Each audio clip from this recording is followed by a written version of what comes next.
Olá, exploradores Canaã, tudo bem com vocês? Para quem não conhece, meu nome é Douglas. Estamos fazendo mais uma série de estudos bíblicos da Joias da Eternidade e estamos no estudo A Pedra que Fala.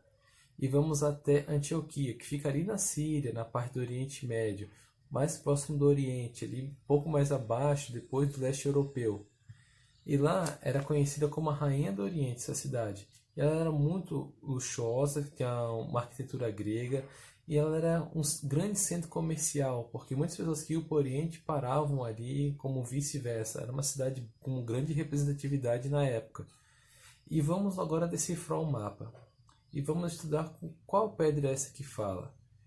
Que diz, qual a pergunta? Qual a principal função de um profeta? Então, descobrimos que a pedra que fala por Deus é os profetas. E o que significa profeta? É um mensageiro. E isso a gente se encontra em Deuteronômios, que no caso é o 5º livro da Bíblia, no capítulo 18, versículo 18, que diz: Suscitar-lhe-eis um profeta do meio dos seus irmãos, semelhante a ti, em cuja boca porei as minhas palavras, e ele lhes falará tudo o que eu lhe ordenar. O profeta profere tudo o que Deus fala. Deus mandou uma mensagem de advertência, pode ser de cura, pode ser alguma coisa de um evento futuro, mas é isso que o profeta faz. Ele fala alguma coisa que Deus quer que nós sabemos. E agora vamos para a nossa primeira pergunta. Será que todos os profetas são verdadeiros? O que Jesus fala sobre o assunto? Isso nós encontramos em Mateus 24, versículo 24, que é o primeiro livro do Novo Testamento. E diz: Porque surgirão falsos cristos e falsos profetas, operando grandes sinais e prodígios para enganar, se possível, os próprios eleitos. Como existem profetas verdadeiros que são amando de Deus, existem falsos profetas que falam de si mesmos ou com influência do inimigo, Satanás. Aí agora a gente vai descobrir como discernir os profetas. E para discernir os profetas, temos 4 características principais que fazem a gente reconhecer um profeta de Deus. E o primeiro detalhe a gente encontra em Deuteronômio 18, no capítulo 18, no versículo 21 a 22, que diz: Se disseres no teu coração, como conhecerei a palavra que o Senhor não falou, sabe que quando esse profeta fala em nome do Senhor e a palavra dele não se cumprir, nem suceder, como profetizou, esta é a palavra que o Senhor não disse. Com soberba a falou o tal profeta. Não tenhas temor dele. Não precisamos respeitá-lo. Temos que considerar ele como nosso irmão, mas não respeitar as palavras que ele diz. E é essa a primeira característica, que tudo o que o profeta fala tem que se cumprir, porque o Deus é um Deus de verdade. Deus não fala mentira. Então, se uma pessoa fala e diz que é um profeta, se a palavra não se cumprir, é uma mentira. Não foi Deus que disse. Aí a segunda característica encontramos em Isaías 8, dos versículos 19 a 20.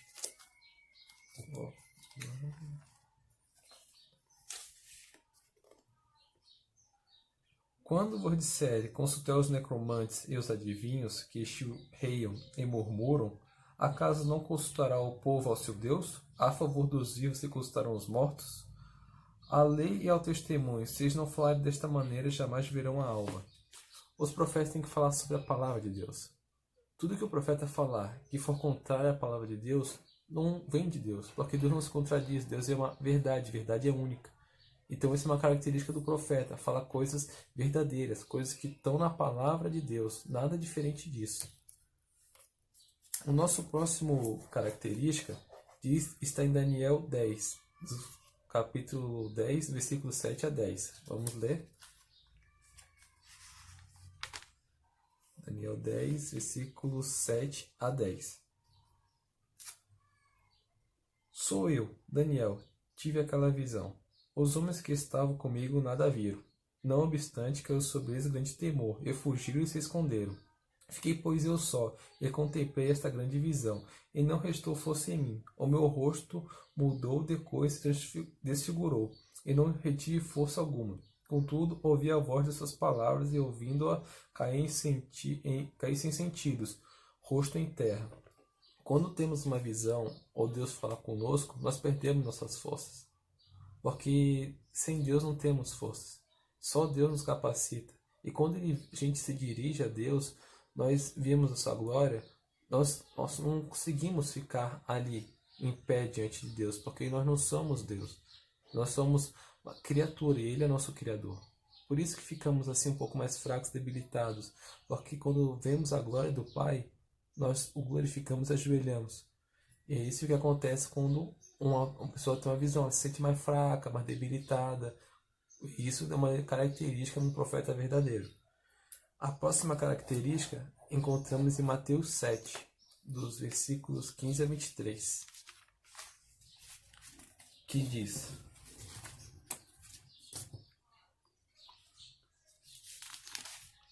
Acautelai-vos dos falsos profetas que vos apresentam disfarçados em ovelhas, mas por dentro são lobos roubadores.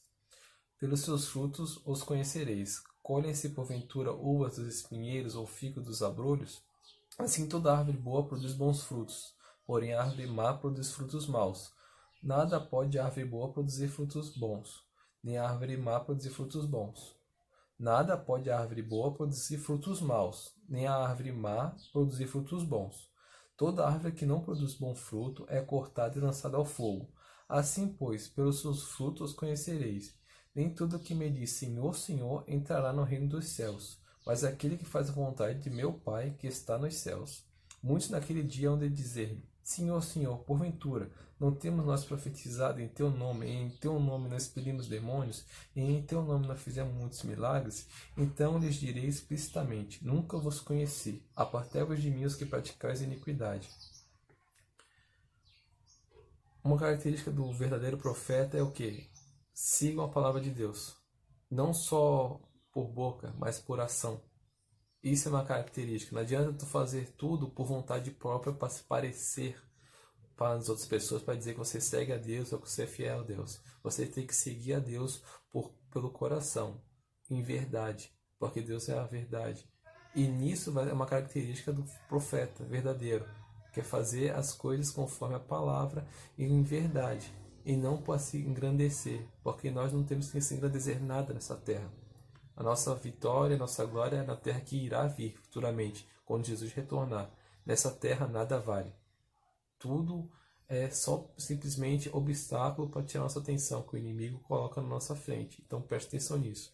Aí agora temos uma característica especial, que fica em 1 João, lá o antepenúltimo livro da Bíblia, antes do antepenúltimo, 4, do 1 ao 12. 1 João, capítulo 4, de 1 a 2, que diz: Amados, não deis crédito a qualquer espírito, antes provai os espíritos se procede de Deus, porquanto muitos falsos profetas têm saído pelo mundo fora. Nisto conhecereis o Espírito de Deus. Todo espírito que confessa que Jesus Cristo veio em carne é de Deus. Todo espírito que confessa que Jesus veio, que Jesus existiu, que Jesus morreu na cruz, esse é de Deus. Porque os espíritos do mal não confessam a Jesus. Eles falam qualquer coisa, pode parecer até bonito e certo, mas não é de Deus. Então esse é um detalhe muito importante, temos que prestar atenção. Agora, uma terceira pergunta que vamos fazer no nosso estudo. Deus apresenta a manifestação do dom profético em sua igreja nos últimos dias. Isso se encontra em Apocalipse, que é o último livro da Bíblia, no capítulo 12, versículo 17. Irou-se o dragão contra a mulher e foi pelejar com os restantes da sua descendência, os que guardam os mandamentos de Deus e têm o testemunho de Jesus. Esse pôs em pé sobre a areia do mar. Nos últimos dias, a manifestação do dom profético será essa: a guarda da palavra de Deus. Porque nos últimos dias, só quem é de Deus guardará a palavra. Não existirá meio termo. Então vai existir dois povos, os que são de Deus e os que não são de Deus. E a complementação disso se encontra em Apocalipse 19:10. Que diz: Prostei-me ante os seus pés para adorá-lo. Ele, porém, me disse: Vê, não faças isso. Sou um conservo teu e dos teus irmãos que mantêm o testemunho de Jesus. Adora a Deus, pois o testemunho de Jesus é o espírito da profecia. Vou repetir. Pois o testemunho de Jesus é o espírito da profecia. A profecia é a que fala de Jesus.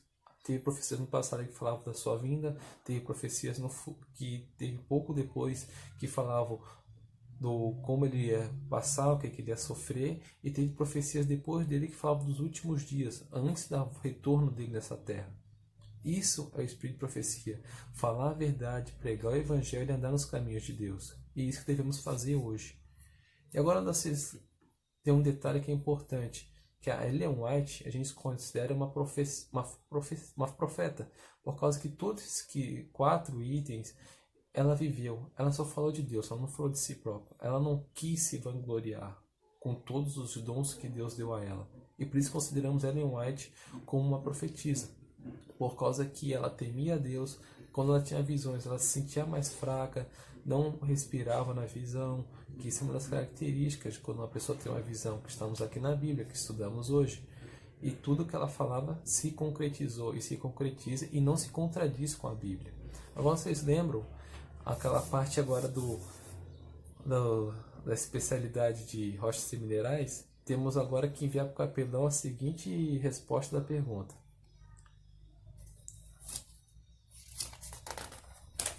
Vamos lá, pesquisando e aprendendo. Conte ao seu capelão ou ao seu conselheiro uma história bíblica onde foi mencionada uma pedra e a sua importância. Você tem que pesquisar na Bíblia e saber em qual parte da Bíblia tem uma referência de uma pedra e o que essa pedra significa. Você tem que mandar a passagem para ele e a explicação disso. Bons estudos e fique com Deus. Agora vamos fazer uma oração para encerrar nosso estudo. Senhor Deus, amado Pai, muito obrigado por ter nos enviado os seus profetas, porque os seus profetas falavam do seu amor, falaram do seu plano para nos salvar. Muito obrigado pelo seu resgate, por nunca ter deixado faltar nada perante nós. Muito obrigado por nos transcrever o seu amor e sua lei, para que nós possamos guardar e segui-la, e fazer a sua vontade. Tudo que pedimos e agradecemos, que seja feita a sua vontade, em nome do seu amado Filho Jesus. Amém. Se cuide, não deixe de orar e estudar a palavra de Deus. Fique com Deus, tá?